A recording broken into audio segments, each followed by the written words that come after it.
The House Energy Communications and Technology Committee will come to order. Madam Clerk, can you please call the roll? Chair Scott. Present.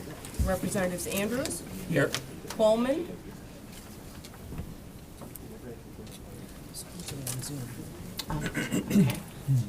Witsit. Neely. Here. Burns. Here. Churches. Present. Hill. Here. McDonald. Present. McFall. Here. Wenzel. Here. Outman. Here. Aragona. Here. Bagol. Here. Green. Here. Preston. Here. Schmaltz. Here. Madam Chair, you have a quorum. Thank you. Representative Churches makes a motion to adopt the minutes from the September 20th meeting, 2023. All right, today we'll be taking testimony on a package of bills, House Bill 5120, 5121, 5122, and 5123. We have the bill sponsors here this morning, Representative Ayash, Representative Puri, and Representative Skaggs. Welcome, and please join me at the table up here.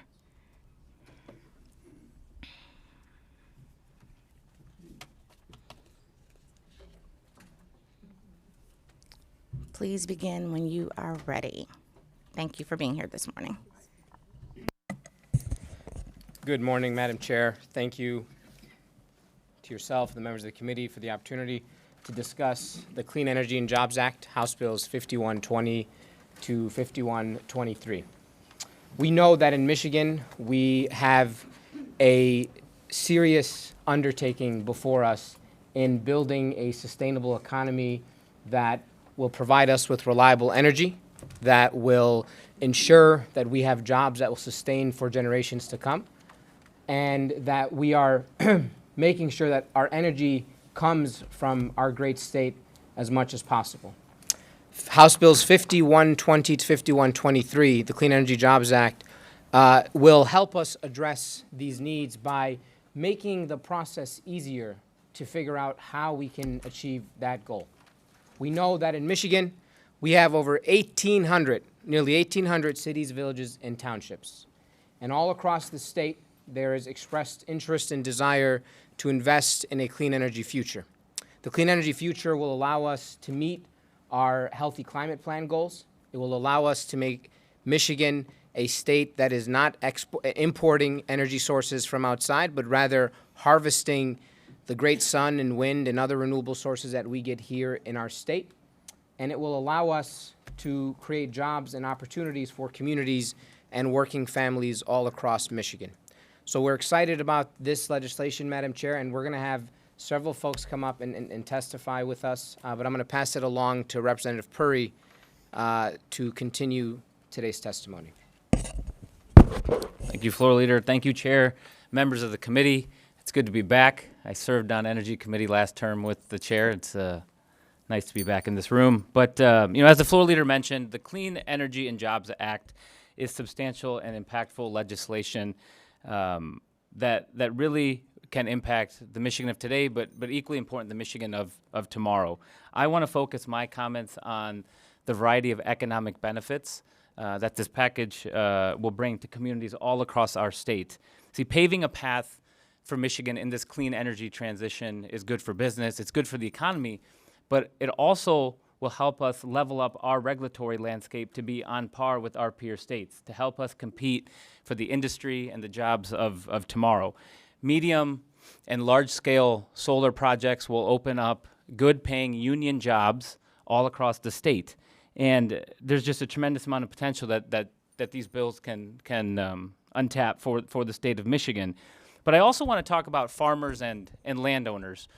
For farmers, this could be life-changing legislation because this could help open up a steady and stable stream of income for family farms, which would provide an opportunity for these farms to remain in the family as they have for generations in Michigan. And for landowners, simply they'll be able to do and have more opportunities for their land. Oftentimes, farmers and landowners have their hands tied by restrictive ordinances that really limit what they can do with their land. And so this legislation just provides more opportunity for them to do and make their own choices. But in that, it's also important to understand what diversifying our portfolio of energy generation can mean for Michigan. Ensuring that that energy is homegrown in this state can help make our energy more affordable in Michigan and more reliable, which will help address, just another set of issues facing our state right now. And so, as I've talked about a number of the benefits that exist in Michigan, these aren't just simply advantages that could present itself to Michigan. These are crucial and imperative steps that the state needs to take if it's serious about competing in the economy of tomorrow and the jobs of tomorrow. We've talked about how this legislation can make Michigan a more attractive place to build, to live, and to grow, which will in turn help retain our talent and attract new talent. Excuse me. And so I'm really excited about what this legislation can mean for our economy and for enabling Michigan to compete in the economy of tomorrow. With that, I'd like to pass it over to my colleague, Representative Skaggs. Thank you, Chair. Thank you, colleagues, for having us here today to talk about the Clean Energy and Jobs Act. Our bills set up a common sense process where a willing landowner and a renewable energy developer have a streamlined process to move from private agreement to public permit to construction to electricity generation. We need this electricity generation for the economy that is here today and is coming quickly. That is an increased need for electricity generation so that our electricity can be reliable and affordable and clean.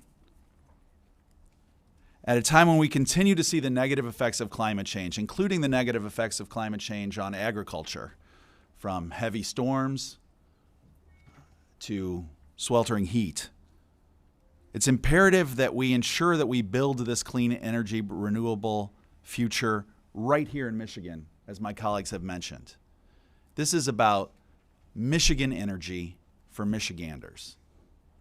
I'd like to think that when Mother Nature comes here, be she in the form of sun or wind, that she becomes a Michigander. We can harness that energy right here. As Floor Leader Ayash said, not to import it from other states or other countries, but to be energy independent as a state. This legislation opens up more avenues by allowing the developer and the landowner to have choice, to either go through a local board process or to the Public Service Commission. And this expanded options will enable them to build the renewable projects that we need to meet the goals that we know that we have to meet. Making this process to build renewable energy, whether it be solar, wind, or storage, more simple and painless means that Michiganders can move more smoothly and successfully to being a leader in this energy independence in the entire country, to build a greener future, to provide benefits for our communities, and to build the reliable energy for the future that we need, be that electric vehicles or the increased electrification of household appliances and even lawn equipment. So with that, I will hand it back to Floor Leader Ayash. Thank you, Representative Skaggs. I'm going to have Dan Scripps, if he's in the room, Madam Chair, if he could just come up. And I'm happy to take some questions before we get into deeper testimony. That's fine. Thank you. Thank you, colleagues. Representative Puri and I are off to appropriations. We appreciate your time today. Thank you. Thank you for joining us. We appreciate your testimony. 1 second. Rep Puri, Rep Skaggs, 1 second. Before you leave, maybe we'll take a couple of, They've entrusted me with questions, Madam Chair. Have they? I hope I can do it. but Which I'm a it's co-sponsor on, Representative It's a Green. package. So, alrighty. Thank you for your testimony. Mr. Scripps, please come up. Thank you. So we have Dan Scripps, Chair of the Michigan Public Service Commission.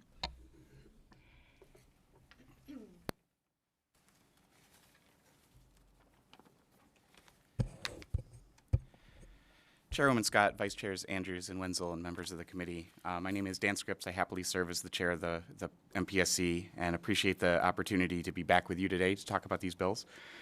These bills represent a necessary shift in how we think about energy infrastructure and indeed how we cite energy infrastructure in Michigan, and the Commission supports the legislation.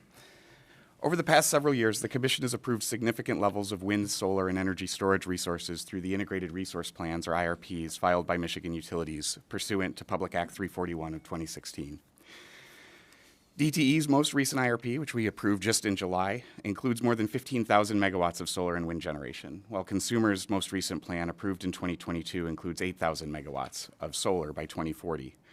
However, the current challenges around siting represent the single largest threat to achieving these targets, which have been found to be a central element of the most reasonable and prudent means of meeting each utility's energy and capacity needs as required by law.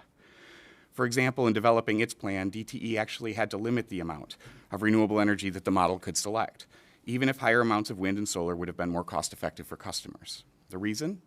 Well, DTE's expert witness in the case testified, and I'm quoting here, "Siting has been a critical challenge for the development of new renewable energy resources. In Michigan, 45% of townships with wind ordinances have restrictions. This was evident when the company initiated a new wave of wind project prospecting in 2017. The company started with 10 possible areas, and this was quickly reduced to 4 projects due primarily to evidence of opposition. Despite tremendous focus on community engagement, the company ceased development of 3 of these 4 projects, mainly because the projects faced intense opposition. The remaining project has been built and will go online, but nearly 4 years after the project development started, there are still permitting details to be resolved." End quote. In other words, even where increasing the amount of renewables would have been the better option, even when those resources can help replace older generating units that are retiring because they're no longer economic and or are simply at the end of their useful life, even where those resources would have saved customers money, challenges with local siting and permitting limited the consideration of these newer, lower-cost renewable resources. Think about that. Local opposition blocking projects that are a key part of maintaining reliability and forcing all of us to pay more for our electricity. That's the status quo. It doesn't make sense, and we don't follow this approach in any other aspect of Michigan's energy infrastructure. Nearly a century ago, in Public Acts 9 and 16 of 1929, the legislature entrusted the Public Service Commission with the authority to site intrastate natural gas pipelines and both intrastate and interstate petroleum and crude oil pipelines.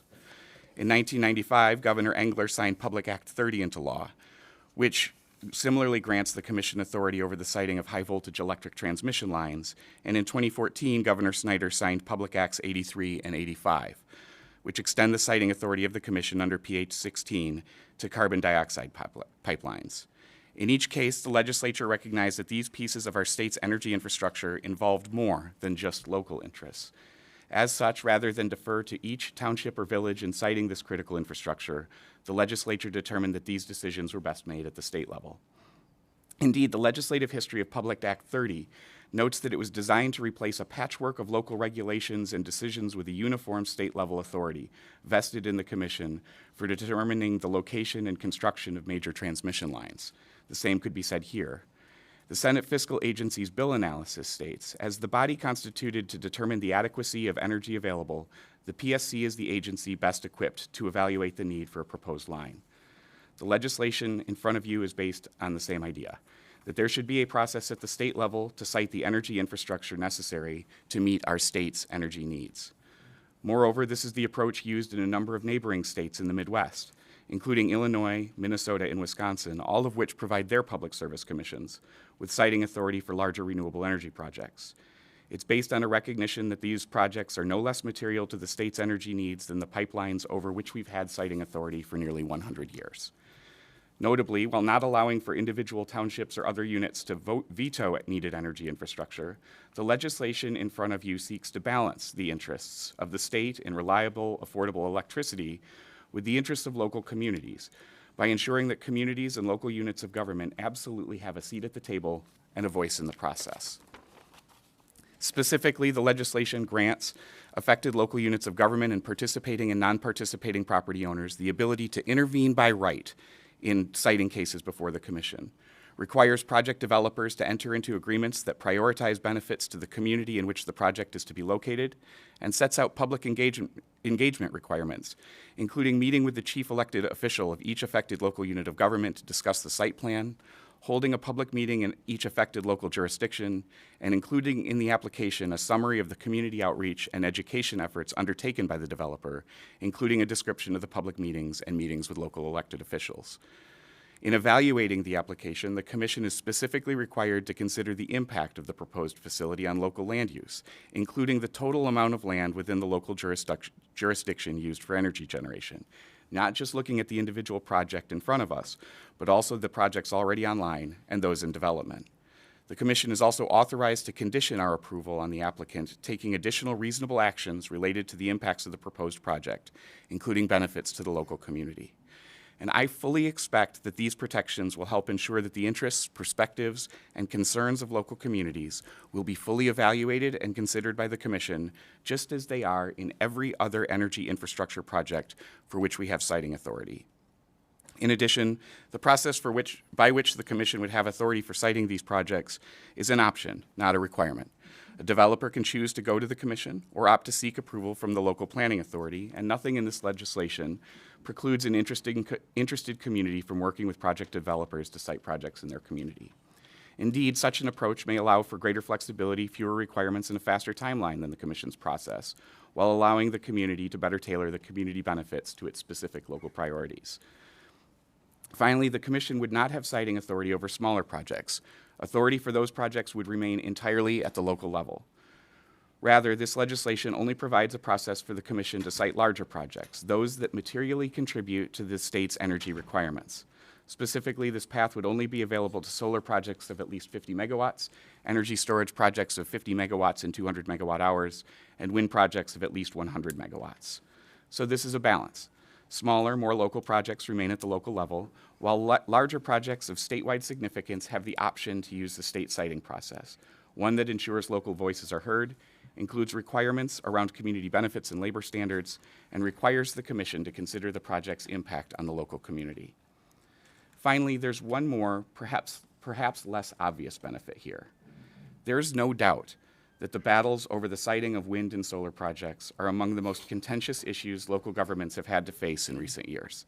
These fights often pit neighbor against neighbor, dividing communities and even families. I have a lot of respect for local government. My dad is a former township supervisor, and to a person, the individuals I've met in local government are civic-minded public servants who are in office as a way to contribute to the communities they call home. But the current approach puts these individuals in an impossible position, trying to balance the private property rights of landowners interested in hosting energy projects with the concerns about the impact a proposed development could have on their community, all with the energy resources needed to keep the lights on hanging in the balance. Providing a path for the state to site these energy infrastructure projects that are needed to meet state energy requirements, all while ensuring local communities have a central role in the process, better balances local and state interests and relieves local officials from what's become a no-win situation. It's a framework we've successfully used to site every other needed energy infrastructure for nearly a century, and similar to the approach used by a number of neighboring states in the Midwest, and it's time we adopt it here as well. With that, I thank you for your time, and I'm happy to answer any questions that you may have. Thank you. I appreciate your presentation and your comments. All right, we're going to open it up to questions. I will want to add, though, one question at a time. We only have about approximately an hour left in this room.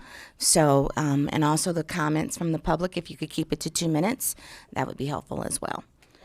Okay, Representative Altman. Chair recognizes you. Thank you, Madam Chair. Thank you, Representative, for being here to testify in your legislation. And Chairman Scripps, I appreciate you being here as well. Does the MPSC currently regulate the siting of power plants currently? We do not. We issue certificates of public convenience and necessity and approve them through our integrated resource plans, but we don't do the siting for them. Yeah, I didn't think so. Representative, I'm going to cut right to the chase. I have some very grave concerns about this legislation. I've been contacted by countless constituents, countless township officials. What do I tell these township officials that have spent tens of thousands of dollars going through the process of crafting ordinances that pertain to these projects? And what do I tell my constituents that have continuously voted these projects down? And finally, why do these agreements mandate that they enter into project labor agreements? That seems very unethical, considering labor unions are probably some of your biggest owners. All right, we're getting started this morning. I'm going to work backwards, Representative. First of all, what is unethical is making people work for substandard wages, number one. We want to ensure that people who are going to do these jobs are going to be able to pay the necessary things for their lives, to feed their families, to house their children, and to make sure that they have a little something left in the bank to be able to enjoy life in this great state that so many of us are afforded. Number one.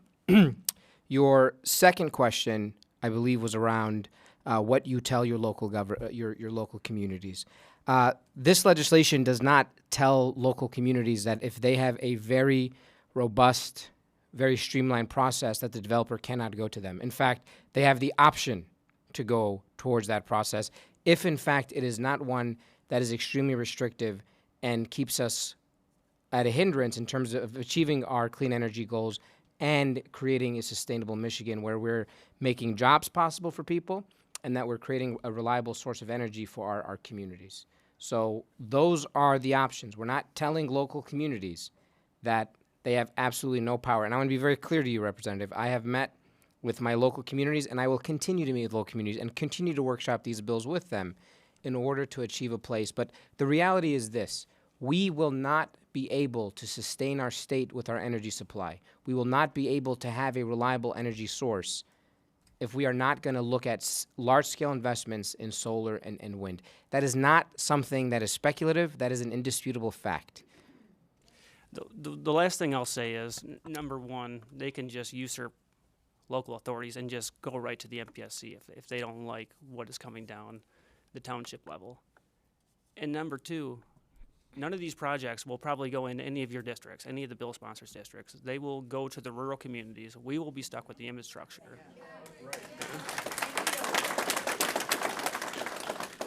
Please hold your applause. We don't need that at this time. But finally, I just want to state that you voted against a bill that you would usurp local control over short-term rentals. I would urge you to reconsider your position on this bill, Representative. And again, I appreciate your time, but those are my concerns as of right now. Thank you. Chair recognizes Representative Hill. Thank you. Thanks for providing a clear explanation of the current landscape and how we got here. I have a yes/no question, if I may ask, and then a longer question. Thank you. First question is, in the definitions section, I did not see member cooperatives included in the parties. Is that something, just because, could you explain that? Is it because of the regulatory nature of what the PSC can cover, or is there something else? If this is the yes/no, then the answer is yes. Yeah. So the co-ops are not included. And then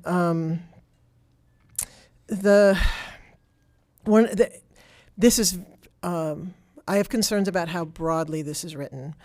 And in particular, there's a statement that says, the Public Service Commission shall grant the application and issue a certificate if it determines that all of the following 6 items are met. The first one is, the public benefits of the proposed energy facility justify its construction. I didn't see a definition of public benefits anywhere in the Act. I wondered if that is somewhere else, or that seems like a very, very broad term, and how is that going to be defined? Sure, thank you, Representative.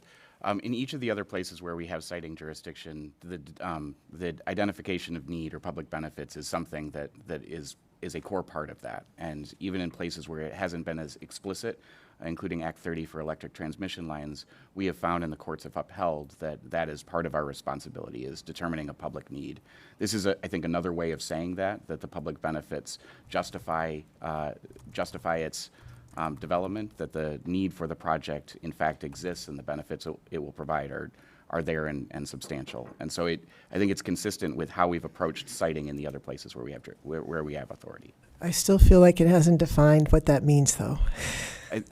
I would only say that I think we've got about 100 years of case law in our orders where we've been looking at sort of how we evaluate public need for projects that would be, I think, informative to how the commission addresses this. Thank you. Thank you. Chair recognizes Representative Green. Thank you, Chair. So I was up late last night. All 21 of my municipalities have called me in opposition to this. Have you ever driven to Port Austin, Representative? In the thumb? No. Okay. So it is a vast agricultural district that has a lot of corn, soybean, vegetables, beautiful farming land. Did you know that there have been ballot initiatives and referendums put that the voters have voted on the ballot in the thumb? About what? About this, about wind and solar siting and ordinances. Okay. They have all been turned down. So in their mind right now, by usurping their local authority, you are essentially declaring war on this agricultural districts. That is what they see in their mind. Because the siting won't go in your area. It will be the entire thumb region. Because I have analyzed, have you analyzed the requirement of how many acres are needed for wind and solar? And how many townships that actually would consume? Yes, but I'm curious to know what you found, Representative. Yeah, it was like it was almost all of the thumb. Like when you take a chunk out of the mileage that you need, it is very large. And even I'm quite sure Farm Bureau actually put something out about that as well. I just want to encourage you to really think seriously on how, because what Representative Outman has said, they have spent thousands, and these are people that only have maybe a $10,000 budget in their townships in some places, but they have used their time, talents, and resources to build up their ordinances so that this can go through a process accordingly. Representative, I appreciate your acknowledgement of the thumb area and the concerns of that community. But I also want to make sure that we are honest about the history of Michigan's energy production across our state. I grew up and I still live in one of the most polluted areas of our state. And if we have been asked to bear the brunt of generating coal plants and natural gas plants in our areas, and we have suffered the health impacts, and now we have an opportunity to build Michigan to, one, create jobs, two, build sustainable energy supplies for generations to come, and three, provide opportunities for private property owners. I'm not going to say that we're going to restrict that process simply because there are some folks, and I want to be very clear, I have engaged the locals in this process, and I intend on visiting communities that are going through this process as we speak. But the suggestion that we are being callous and inconsiderate of local communities is disrespectful to the communities that have long produced and long held the energy supply for this state. Monroe is a clear example of this. And to shut down that coal plant, which we are bringing 100% of that coal from outside of the state into Michigan, it will require a lot of energy production. So if folks are going to say that we do not think this is the right approach, I ask you, where are you going to get this energy supply? Well, I guess I also encourage you then to drive up along the river, the St. Clair River, where there have been numerous coal plants and natural gas plants, and even siting for a nuclear power plant right in the middle of Greenwood Township, in the middle of the thumb, that actually currently has a plant there right now. So we have like 6, 7, 8 plants there that some have been shut down. And then the new natural gas plant that is in St. Clair is clean, is efficient. DTE invested $1 billion into that, and they're strategically going up, because I live in that same pollution. We have that, if you drove right across that border of Canada, it is the exact same thing. It's not. All due respect, it is not. Okay. And I'll say this. We import 100% of our coal and nearly 90% of our natural gas and petroleum products. So the suggestion that we have enough right now is just simply not true. We have to be honest about the facts. I'm happy to talk about ways to continue to empower local communities and ways to make sure that local communities don't feel they're being steamrolled in this process. But there's a reality that in order for us to produce our energy supply in this state, everybody has to do their fair share. And you talked about farmland. I want to go over a couple facts here. If we deployed all of the necessary wind and solar projects we need in this state on prime farmland, and prime farmland is defined as land that is susceptible and appropriate for growth of our food and things of that nature, it would only require 0.3% of all land in our state, number one. Number two, That's not true. That's not true. I would respectfully ask that the folks in the audience allow me to testify, Madam Chair. Proceed. Yes, Thank if we you. could have it quiet, I'd appreciate it. Thank you. If we deployed solar and wind for the necessary amount that we need across our entire state, it is no more than 3 to 4% of total land in this state. Now, I want to be very clear. I know there are folks in the audience that are telling me that a majority of their communities are going to get covered up in these projects, and I appreciate them bringing that up. But I also want to be honest about where we're at. Michigan is not going to all of a sudden be covered with 50% solar panels and wind turbines. 3% of all farmland is what we would need to accomplish our clean energy goals. And we just have to stick with And the I would facts. say 2.9% of that is in mine and Representative Alexander's district. Well, I would love to see the math on that, Representative. Thank you. Thank you. Chair recognizes Representative Aragona. Thank you, Madam Chair. Thank you, Floor Leader Ayash and Director Scripps as well for being here. I'm sorry, I'm going to ask some questions, and if I'm missing something, I apologize. The committee kind of got posted last minute, and when it got posted, we weren't even sure what bills were up. So again, I apologize if my questions come across a little clunky, and I'm still just trying to get through the bills, really. But I noticed in one of your bills, might actually be your bill, Representative Ayash. There's a 55 decibel limit, I believe, for wind energy. That's the maximum threshold. Sure. I thought that was interesting. I didn't know where that come from, so I just kind of started trying to figure out where others are. Ontario has some types of legislation, Australia as well. They all seem to be a lot lower. And I think the measurement of where they measure is actually a little bit different. So do you have any type of study as to why, or would you be willing to come down on that?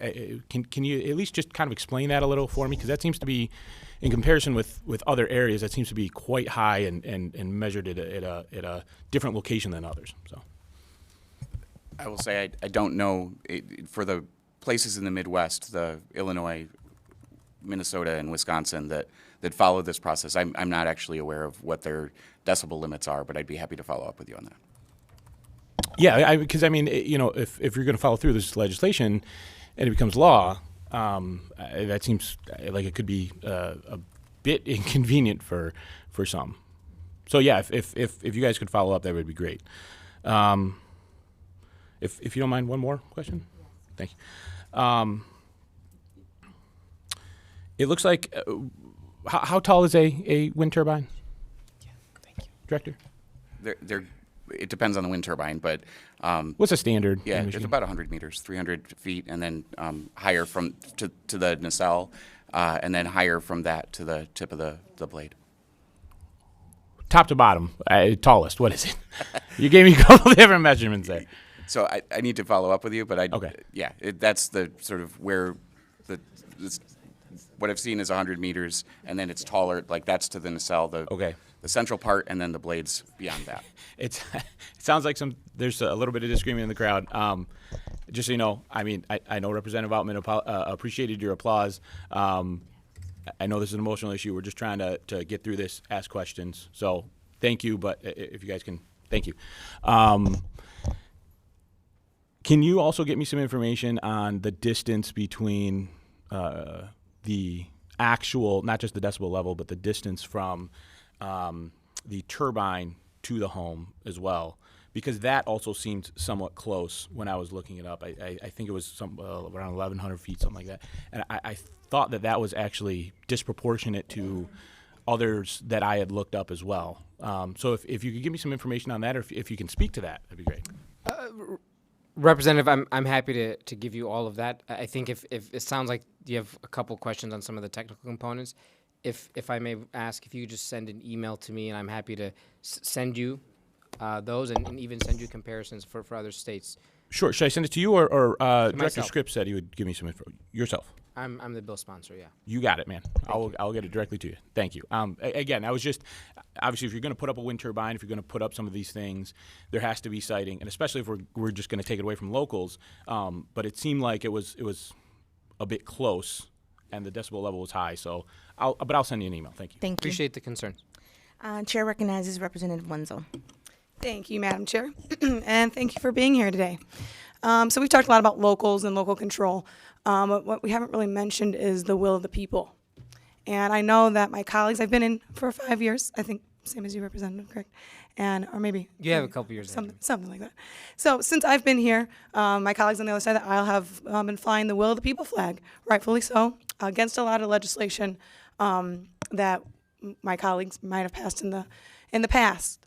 But this goes directly against the will of the people, at least my constituents and my people in Southwest Michigan. In fact, we just had this on the ballot, and it failed miserably, 80-20. So we're not only going around the locals elected officials who are held accountable by the people to give this to unelected bureaucrats. I have a problem with that. I don't expect an answer there. My question actually is, there's a lot of word salad and window dressing in your testimony about going to the locals and having them have input. But at the end of the day, it's going to go around the locals. So my question is, under what circumstances would the commission deny these? Sure. Thank you for your question. And I would also say this is consistent with how we cite the vast majority of energy infrastructure, pipes, wires, et cetera, and how other commissions cite these projects. And I think it's a recognition that that there is an absolute role of local units in informing the process, but it's also, I think, important that state interests aren't subject to a local veto, that the projects that are necessary for our energy future, to keep the lights on in Michigan, to replace the units that are being retired, if every individual local unit of government can block those projects, we end up without the projects that we need for Michigan. And I think that's how we've approached it in pipes. When we don't allow individual townships to say, I'd rather not have a gas pipe, or I'd rather not have a petroleum line running through my township. We don't allow them to say, I'd rather not have a high voltage transmission line. We understand that those are necessary elements and pieces of our energy infrastructure. And we have a statewide process for those that allows for input, but doesn't allow for a local veto. I would say that the legislation in front of you goes further than anything that we have in ensuring local voices are heard, specifically in terms of some of the pieces that I covered. But local units of government have the ability to intervene by right. If they want a seat at the table, they get one, and they have the ability to inform the process, as do both participating and non-participating landowners. The landowner who sits next to a wind project or a solar project has the ability to be in our cases by right. But to the question of sort of on what basis we would actually reject a project, this isn't a rubber stamp process. We have rejected energy infrastructure projects in the past. There was a transmission line. It was actually the second case brought to us under Act 30. It would have covered some of Macomb and Oakland counties. And we ultimately rejected that. We didn't feel that the developer had made the case for it. And specifically in this legislation, there are a number of things that we have to consider in evaluating this, including sort of the impact on the community and the cumulative impact of if this is one wind or solar project versus, to Representative Green's concern about the amount of particular districts or particular townships that might be used, that is a consideration built into the framework of the legislation that we would, if this passes, have to consider. And if we didn't, it would be appealable to courts, that we had failed in our responsibility to evaluate the impact on a local community of the proposed project. So it provides a clear path for the local units of government and the affected landowners to raise these concerns, and then specific elements that we have to consider in making the decision. Thank you for your answer. Thank you. Chair recognizes Representative Preston. Thank you, Madam Chair. I just feel the irony here of the bill sponsors, fulfilling a potential agenda on the backs of basically rural Michigan. The whole conversation in Energy Committee started with the ice storm, and it was related to reliability, affordability. And when I look at the push on renewables, there's plenty of evidence throughout the world and in the United States that the increase in renewables does not decrease rates and increase reliability. In the past 12 months, we've had, to my knowledge, 3 max gen events. I think all 3 of them were due to an underperformance of wind. Going forward, this increase in renewables and stepping on the authority of rural America is not going to put us in a better place, a more affordable place. And the ends is just justifying the means here. We're not having an honest conversation regarding baseload generation, the reliability. Solar generates during the day. That's just a fact. Wind projections only go so far. When they underperform, they underperform. So lighting rural America on fire and taking away their authority, because we have the least population density, so we're not going to be able to push back. You guys have outreaches, notices, discussions, but we don't have a vote. So you're gonna take that away from us. And at 10 acres per megawatt minimum per solar, all of our farmlands are just going to be littered with solar and wind. It's not going to decrease imports. If anything, it's going to increase them. So the premise of what you guys are trying to do here is false from the get-go. And it's driven by tons of free money and an agenda that's just disingenuous. Representative, I would caution allegations of doing things based on money. We are here to testify. We're here to testify on legislation. So if you want to talk about the merits of the bill, I'm happy to have that discussion. If you want to accuse a fellow colleague, There were no accusations. you said this is driven by free money. That is a quote. It is. Is solar subsidized, Mr. Scripps? Yeah. Thank you. But again, what do you say to the local farmer that wants to keep his farm or her farm within the family, and they want to be able to generate revenue so they could sustain the farm so that it's not going to be bought out by some big industry? Funny you bring that up because I have 2 of those going on in my district at minimum. Yeah. So what do you say to them? What do I say to them? Yeah. You want to keep it local. The worst thing that could ever happen to your area is to allow central planning in Lansing to take over. Mr. Chair. Thank you. Pause, please. All right. Chair recognizes Representative Begole. Thank you, Madam Chair.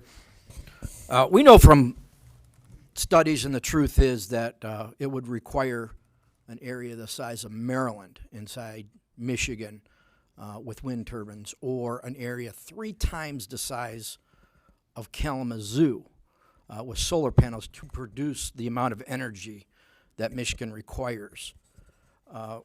Can you sit there right now and tell me that your plan isn't going to lead to an eminent domain situation? Yeah. What's that? No. So The issue here, it goes right back to private property rights. It's actually the exact opposite of eminent domain. We actually have eminent domain for every other piece of energy infrastructure that we cite, for pipelines, for high voltage transmission lines. We don't here because there's no shortage of private landowners wanting to work with developers. So you can guarantee that right here today, if you cannot find the land that you need to accomplish this program, Absolutely. There is that there will never be an eminent domain situation. This legislature would have to give us that authority. There's no way that, and in every other case, it's explicit in the legislation. It's not included here because it's not necessary. There's no shortage of private landowners who want to work with developers on these projects. And if I may add, nothing in this bill mandates renewable energy. This bill is not mandating the state to reach a certain capacity of megawatts to build solar. This is simply about the process in which it happens. And there is no suggestion in this bill, there's no language in the bill that even hints at opportunity for eminent domain.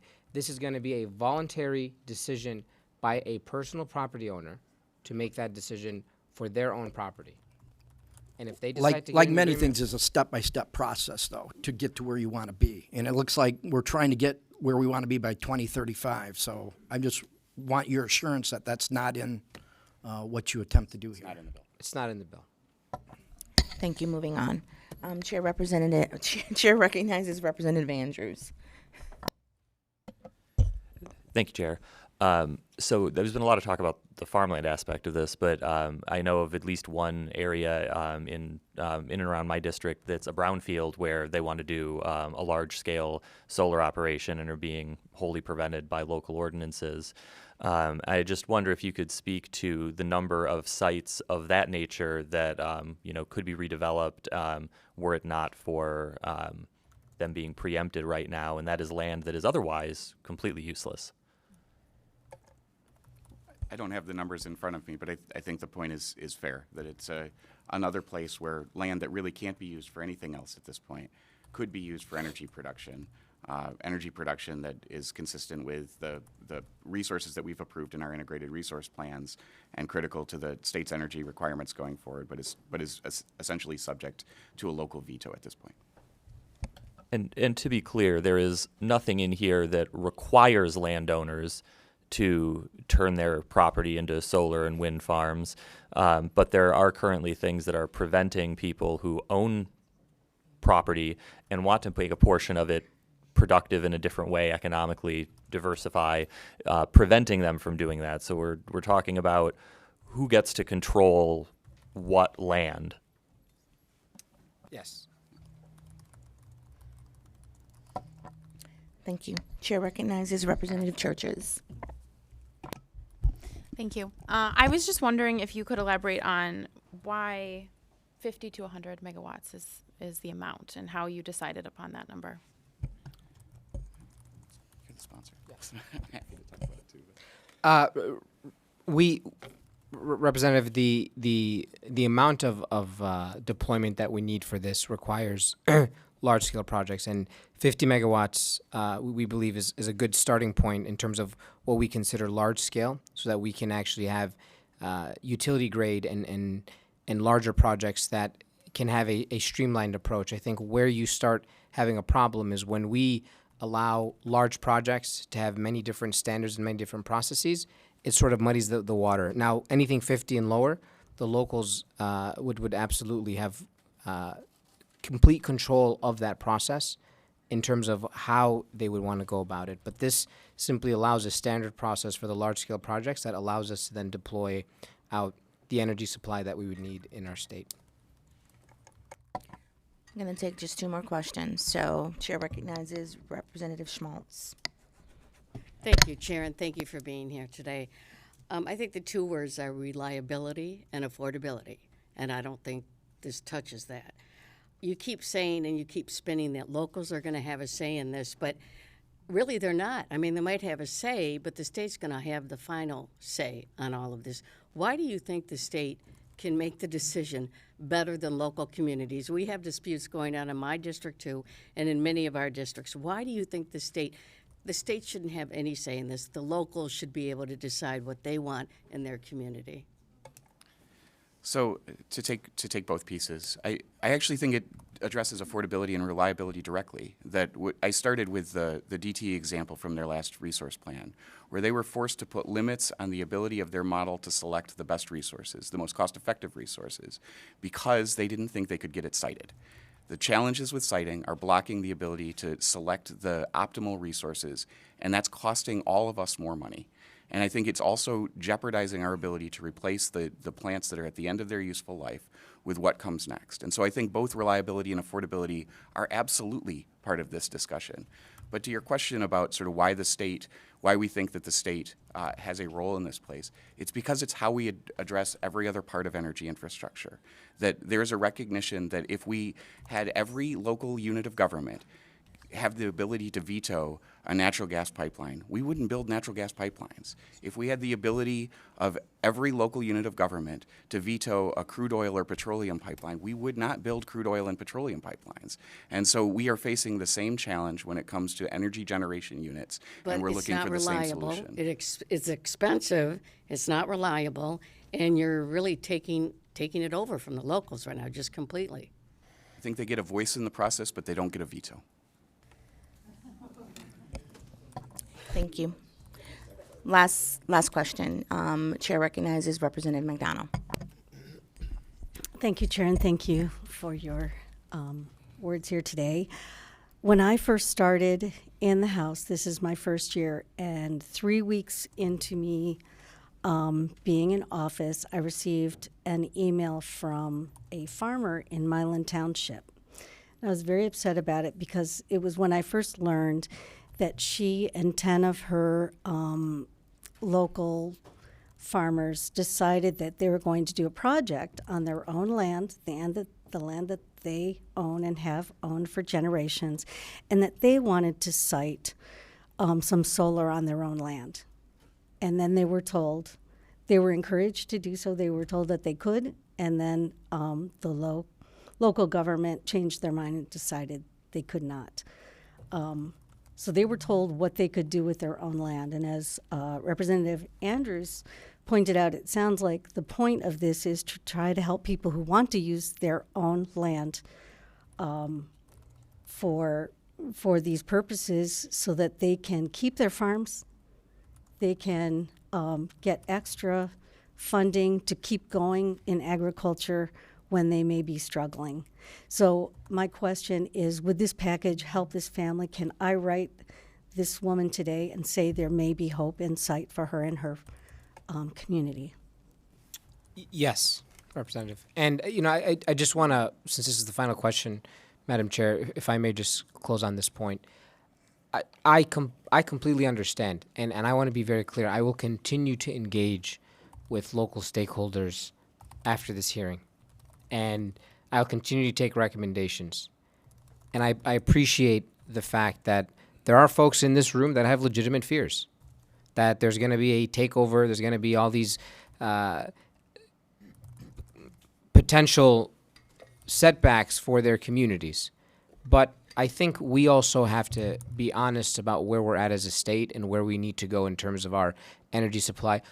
Y'all know in this room how I feel about where we are at with our utilities and how much better we have to do. And we have to think seriously and critically about where we as a state can find a sustainable energy source that allows Michigan to continue to deploy reliable energy for our communities across all 83 counties, and that we're finding ways to reduce costs. This is one step in that process. This allows us to figure out how we can streamline the opportunity for families to leverage their land, for folks to have opportunities for high-paying, union standard jobs, and to ensure that Michigan can be a place that is attractive to invest in. That doesn't mean we are going to completely disregard or ignore the local folks. Landowners are also local. They live in the communities that they're choosing to make that investment in. Farmers are going to voluntarily make these decisions. And that I think has to be a part of this conversation. Now, I will continue to engage, and if folks have recommendations from this committee, Madam Chair, I welcome it. But I would ask folks to, instead of trying to politically posture in this moment, to walk forward and suggest where we can actually move our state to a sustainable, more equitable future in terms of our energy supply. Thank you. Thank you for your comments. We're going to move on to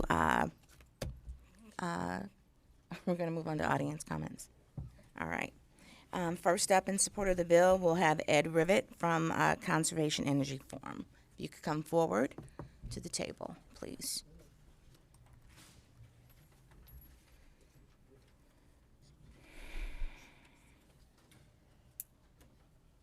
Thank you for joining us this morning. And he is in support of the bills. Well, after that, I'm not sure I want to come up here. Oh, if you could please keep your comments, and I'm going to be firm on this, to 2 minutes. We've got That's to. that's impossible, Madam Chair. Well, condense it, please. Conservative Energy Forum, I'm the executive director at Rivet, and there's a 500,000 things I could respond to in the dialogue that just happened. So if you're really going to limit me that much, Madam Chair, I will say that I myself am a planning commissioner in my local township here in Ingham County, and I was directly involved in the crafting of the solar ordinance in our township. I come from a long line of local officials, including township supervisors, county commissioners, and drain commissioners, et cetera. It's the family business. I also have solar panels on my own property. I live on 10 acres south of town here.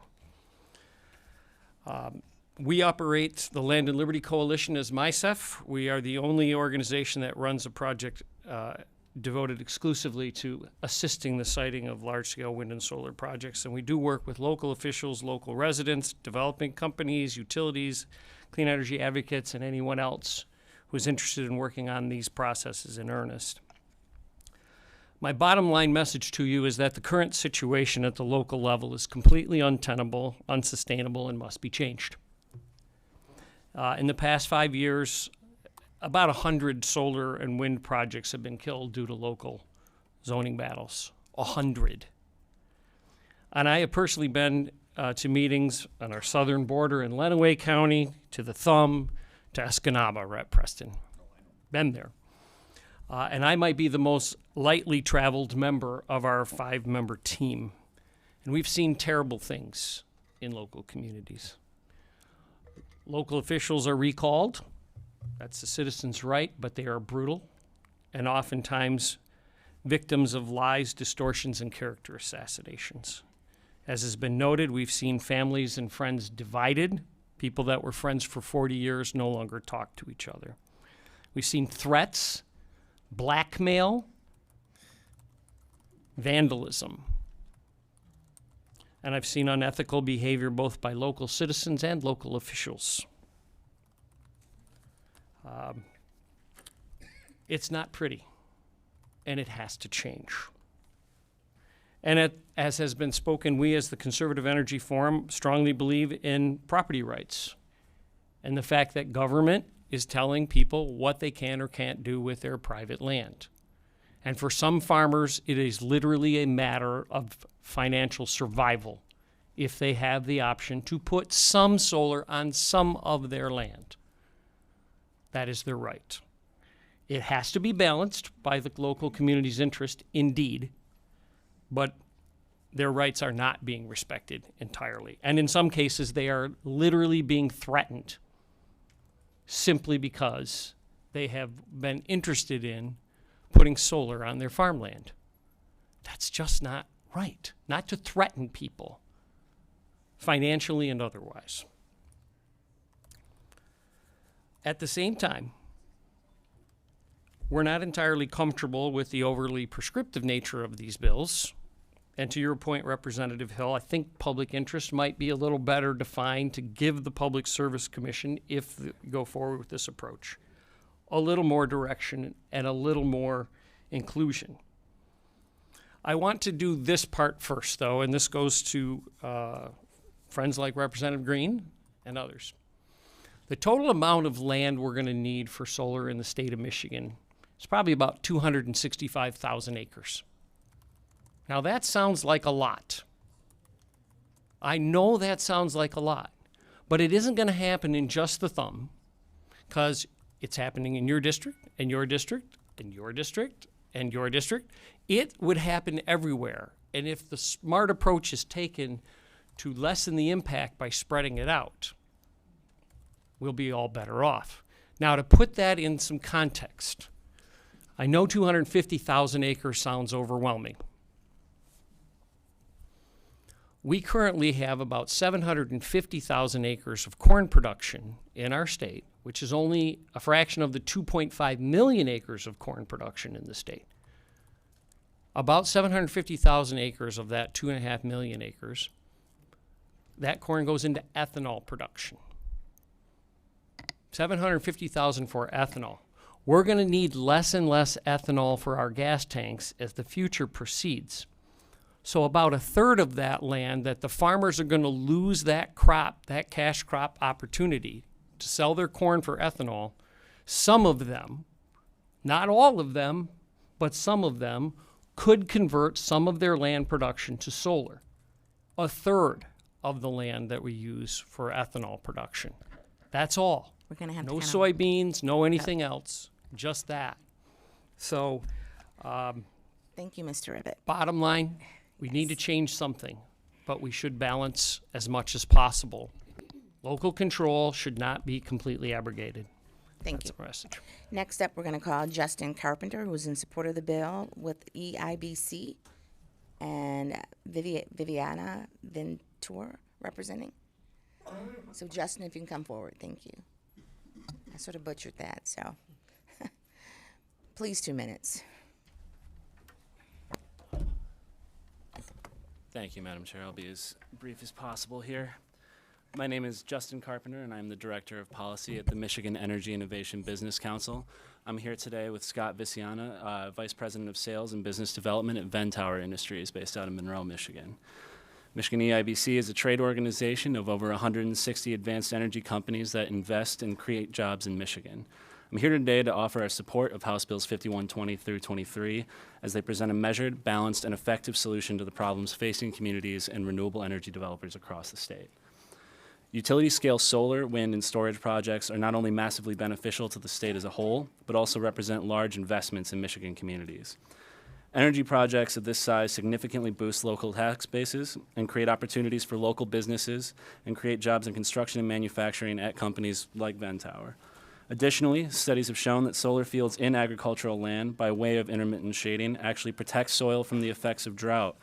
They create more fertile land in 10 years' time than 10 years of crop rotation on the same parcel. Altogether, these projects provide passive income to local landowners and tax revenue to local communities, all while keeping the lights on and our skies free of pollution. Despite these clear benefits, our companies have relayed incident after incident to us of projects that do not get approval due to thinly veiled attempts at exclusionary zoning, setbacks that are impossible to accommodate, bureaucratic pitfalls, and intentional withholding of siting decisions, just to name a few. Several businesses have even recounted instances of permits being issued and then revoked following a new ordinance that is enacted prior to them breaking ground. In many cases, legitimate concerns from local community members are overshadowed by outsiders who spread misinformation and engage in fear-mongering. This legislation comes as both the House and Senate are considering separate legislation to establish new clean energy and waste reduction standards. We have supported these efforts, but they risk falling short without addressing the problem that we are discussing here today. Utility-scale wind, solar, and storage are going to be necessary in the coming years to meet the demands of increasing transportation electrification and to transition Michigan to a clean energy grid. When Michigan EIBC began to consider these solutions to the renewable siting problem, we worked with our member companies to establish a system of guiding principles that any of these solutions must have. Primary among them were clarity and consistency of local policies and an emphasis on ensuring that the solution must also benefit the local unit of government. House Bills 5120 through 23 achieve all of these principles, and they represent an improvement on solutions taken in other states, specifically because they allow participation from local governments and benefit these communities. This legislation does not fully remove local control, but instead creates an intervention process at the PSC that ensures that any effective party will have their voice heard. It also maintains local control for relatively smaller projects. When developers decide to invest in a community, they do so with the understanding that they will be working with the people that live in and govern that community for a long time, and they wish to maintain a mutually beneficial relationship throughout. Michigan EIBC is happy to support any legislative efforts such as this package that will support local communities while enabling the siting of these projects. I'll turn in a second here to Mr. Viciana for a first-hand perspective of the economic benefits of these projects, but I would like to say, just on a personal note, I grew up on a farm. I grew up in agricultural land in mid-Michigan, and if I encountered the problem of being told that what I could and couldn't do with that land, I would be rather upset. I likely won't have time to farm that land myself when it comes time. I would really hate to have to sell it to see it subdivided. This provides an option to allow that to be still green space. Please keep it brief, if you could. Sure. Yes, thank you. Thank you. Thanks, Justin. Thank you, members of the committee here today, giving me the opportunity to speak. I'm here as a Michigan manufacturer, speak to you out of maybe a different perspective. As Justin mentioned, my name is Scott Viciana. I'm the Vice President, Sales and Business Development at Ventower Industries. Our company is an established North American steel fabricator specializing in utility-scale wind turbine tower solutions while also manufacturing diversified large steel products such as pressure vessels, welded storage tanks, structural caissons, and by early next year, structural steel posts for solar arrays. Our state-of-the-art facility and corporate headquarters are both strategically located in Monroe, Michigan. Our 125,000 square foot facility also resides within the state's only port on Lake Erie, the Port of Monroe. We have produced and delivered Michigan-made steel products in support of approximately 4,500 megawatts of renewable electricity, with approximately 70% of that being deployed here in state. Over the years, we have had anywhere from 20 to 150 plus workers. The fluctuation of employees and at times erratic ups and downs are directly linked to renewable projects in the region, and particularly the ones in state. The unfortunate fact has put our company, and I'm sure other Michigan manufacturers, in precarious positions as we try to manage the day-to-day operations, hiring, receding, and hiring again. And also while we're dealing with these ebbs and flows, trying to keep our eye on the future and supporting some of the power gen future that we're trying to support and keep our people working. So in our mind, it's really simple. More projects, more project approvals will warrant the need for more skilled long-term hires to support increased manufacturing output of green energy components. Ventower wants to create more skilled and high-paying jobs for Michiganders. We want to bring economic benefits to the state, and we want to remain part of the solution for future power generation requirements. With the streamlining of larger-scale project approvals, we can continue to do so while providing Michigan-made key components that can be made by local folks in Monroe and others in the region. More opportunities will equate to chances for increased investment and growth as well. Our ownership is committed to this, and we want to do this in Michigan. With the chair nodding at me, thank you very much for the time today. And I'm here to answer any questions and open up an invite to the staff, to you and your staff, to come visit, see what we do in Monroe firsthand. I'd appreciate it. Thank you. Sure. All right. Thank you for your testimony. Next up, in opposition of the bill, Judy Allen from the Michigan Township Association. Judy, can you come forward? Thank you.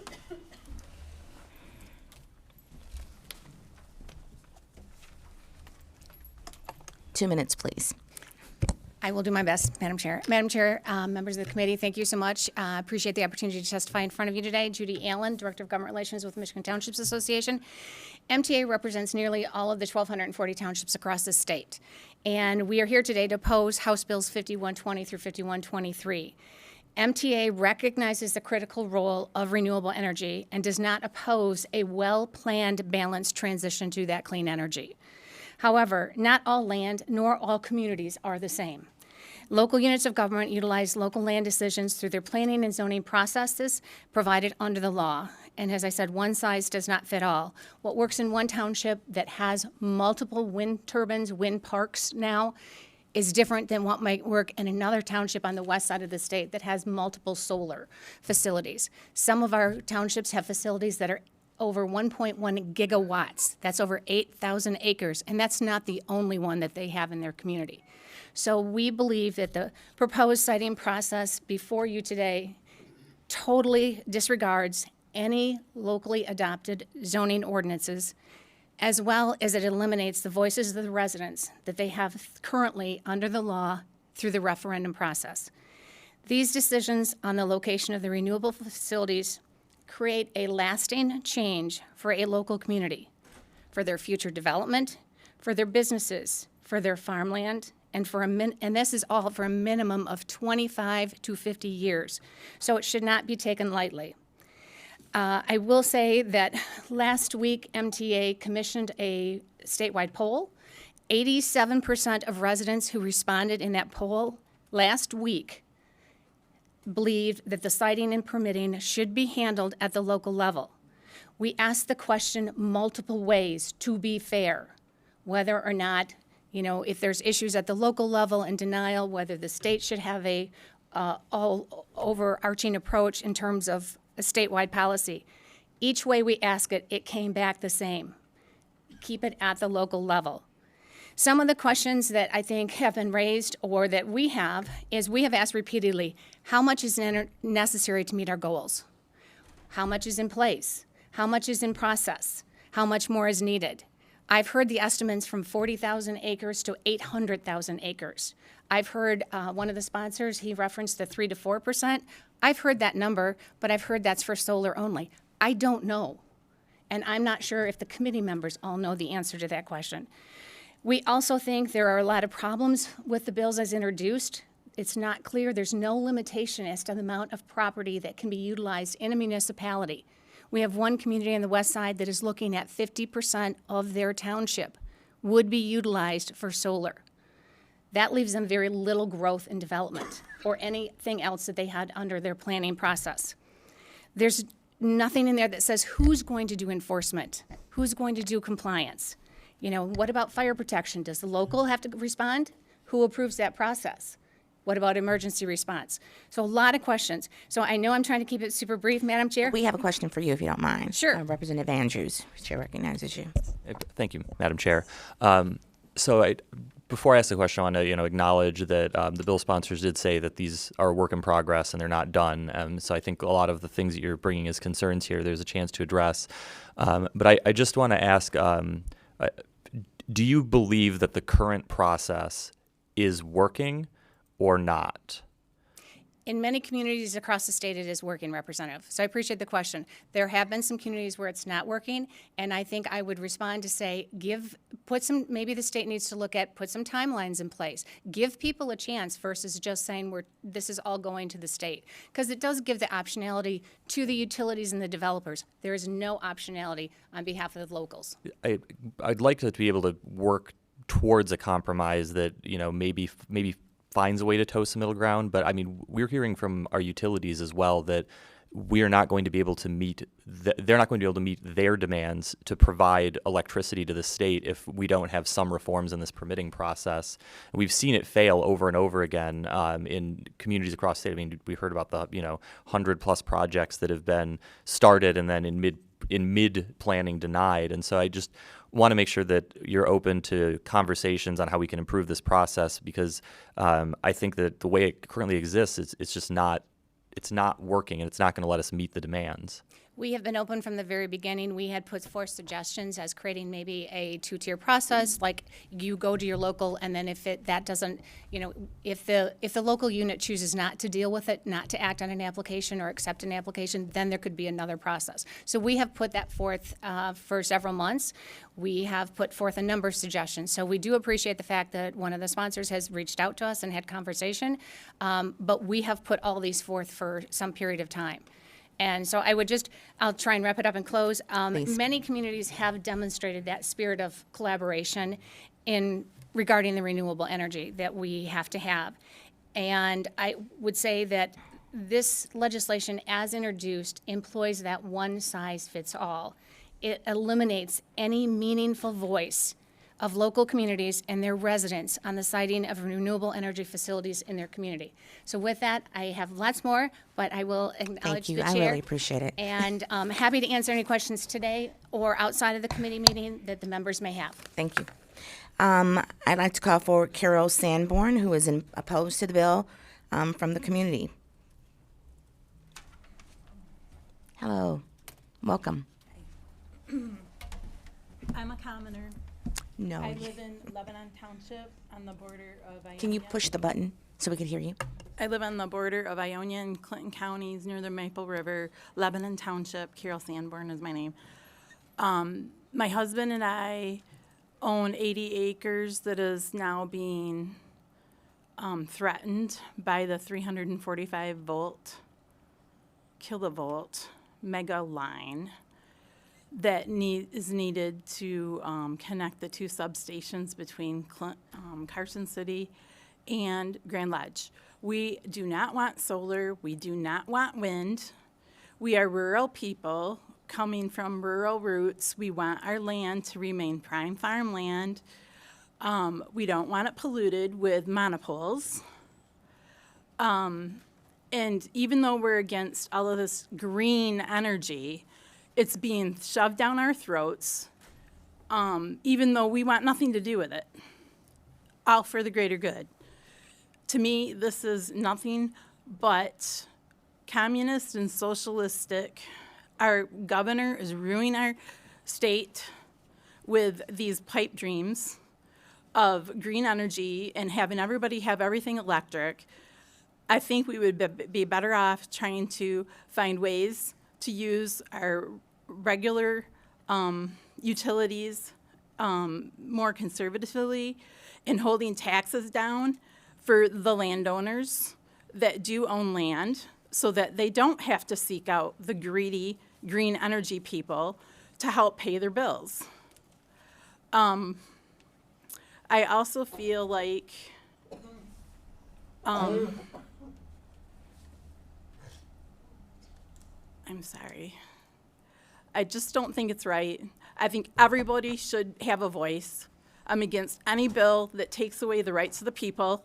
And the state doesn't know what's good for us. We know what's good for our families and our future. And it's going against everything that any person that has fought for and died for our country in the past. Taking away our rights is not right. Thank you for your comments. I appreciate you. Clara Ostrander, who is in support of the bill, and Aaron Ostrander. You can come forward. Thank you.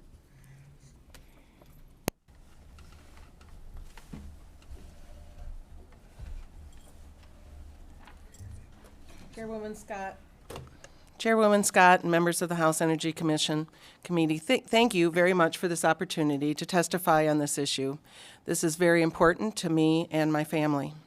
My name is Clara Ostrander, and I live in Milan Township, Monroe County, Michigan. Our family owns 2 centennial farmsteads, including the home I live in, which has been in my family for 154 years. My parents were full-time farmers. My dad farmed 500 acres in our township, raising corn, soybeans, wheat, and oats. Being raised on a family farm, I have learned hard work and dedication. That's just been part of my entire life. I went to Michigan State University, where I received a Bachelor of Science degree in animal science. To this day, my family and I continue to raise and show animals. Farming is, in my opinion, one of the toughest careers anyone can go into. Over the years, I have attended many auctions where farmers are forced to sell their equipment because of bankruptcy. Being a farmer is a gamble. One year you can be a tremendous year, and the next year it can go right down the drain. In recent years, the cost of fertilizer, fuel, and seed have only added to this challenge. For our family, the challenges hit home in the 1990s when my mother came down with a severe illness. In order to pay my mom's rising health care bills, my dad was forced to sell part of our farm. To this day, I would give anything back to be able to buy that land for my dad. But he knew that's what he had to do. My mom's hospital bills were over $500,000, and that's with health insurance. Fast forward to today, my husband and I are facing medical issues of our own. Our greatest fear is that we will have to do the same thing my dad did and sell rest of the farm, our family heritage, in order to pay for medical expenses instead of being able to pass it on to the next generation. Fortunately, we had an opportunity that would help us keep the farm in our family by hosting a solar farm, using our land to harvest sunlight and generate clean power. At first, we were hesitant, so we did our research. We reached out to experts at Michigan State University and the University of Michigan. I thought about my parents and grandparents. I even asked them for guidance. I know my dad would be happy that ultimately we decided to sign up to host solar on our farm. If he were still alive today, he would be smiling and saying, "This is what we need." When we signed our lease, our township had recently passed an ordinance that allowed solar on agricultural land like ours, with common sense regulations similar to those included in these bills. That ordinance gave us the confidence to move forward as part of the project. Unfortunately, as the project began doing outreach in the community, a few loud voices began to spread falsehoods and misinformation about the project. They criticized landowners and families who had served our township for years. They filed frivolous recall petitions against local officials, and when our township supervisor tragically passed away, they pressured his replacement to change the ordinance to ban solar on our land, eventually putting the project on hold. People in our township were spun into a frenzy because they were lied to by the people who didn't want their view to change. The problem is they don't own their view. Their view is farmland that families like mine have tended, preserved, and paid taxes on for generations. They should not get to decide what we grow or what we harvest, and that includes harvesting the sun for electricity. We need a responsible, neutral party like the Michigan Public Service Commission to review these projects based on facts, not fear or falsehoods. I thank you for giving this important issue the attention it deserves and hope you vote to protect the property rights of Michigan farm families by voting yes on these bills. Thank you very much for your Thank you. testimony. I'll call up next Joseph Fox with the state of Michigan, who is in opposition of the bill package. Please keep it to 2 minutes. I'd like to have at least 2 more people come up. Thank you very much, Chair Scott. And I would like to just speak to the whole package. And from where I sit as a state representative, I see this Clean and Renewable Energy and Energy Waste Reduction Act as more like a make we the people pay exorbitant costs for energy moving into the future. I would encourage us to do an experiment and to trust the science. And the science that I appreciate the most is the science of mathematics. This morning I did a little test, and it's kind of a microcosm. I drove through our parking structure for the house, and there are 429 spaces there, but there are only 6 charging stations there. That's about a little bit more than 1% of the spaces. And if we start to do the math in all kinds of ways, we've got lots of questions to ask if we head down this path. So have we done the math? You know, what's currently available? What is needed by 2030, 2035, 2040? Have we done the speculations? Have we counted the cost to go to solar, the cost to go to wind, the cost for e-vehicles, the cost for our constituents? Have we counted the total cost? And some practical common sense questions. You know, how much petroleum will it take to manufacture these e-vehicles? We're trying to get rid of petroleum, but they're made with petroleum. How much petroleum, natural gas will it take to produce the electricity that is going to make the towers, that's going to make the solar panels? How much space do we need to use? And that's already been asked very well. And I would ask further, how much space is there available in downtown Detroit? We're considering some bills right now about that. You know, can we get space there and a lot of those empty spaces?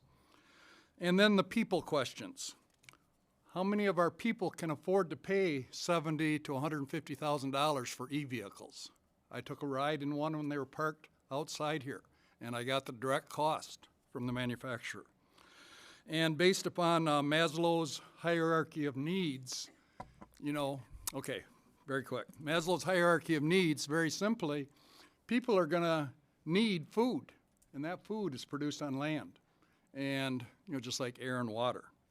So I ask you to please, as a committee, do your homework. We, the House of Representatives, are here to represent the people. We're here not to carry out a Green New Deal agenda that's based upon a lot of questionable science instead of the simple math. Thank you very much. for Thank your you very comments. much. You're welcome. Next up, Robert George from the Michigan Labor's District Council. I know you have quite a few minutes on here, but we don't have that time, so please make it brief and concise. Thank you. Thank you, Madam Chair. My name is Robert George, and I serve as the Director of Government Affairs for the Michigan Labor's District Council. The Michigan Labor's District Council represents nearly 15,000 members across all 83 of Michigan's counties and is the Michigan affiliate of the Labor's International Union of North America. We are a construction building trades union where our members work on many of the key infrastructure projects across our great state, as well as in all segments of Michigan's energy sector. In my capacity with the laborers, I've had the opportunity to interact with many of our members who work in all different segments of Michigan's energy economy. I come before the committee today to speak in support of House Bills 5120, 5121, 5122, and 5123. Our members are deeply involved in the construction of Michigan's renewable energy infrastructure, from pouring the concrete pads for solar panels to assembling wind turbines to site preparation. Michigan laborers are deeply involved in the construction and maintenance of Michigan's renewable energy infrastructure. In addition to the lived experiences concerning the issues around siting on renewable energy projects, academic research demonstrates the need for immediate siting reform in our state. According to a May 2023 report by the Sabin Center for Climate Change Law at Columbia University, 26 local Michigan governments have delayed or blocked utility-scale developments, the most of any state in the study.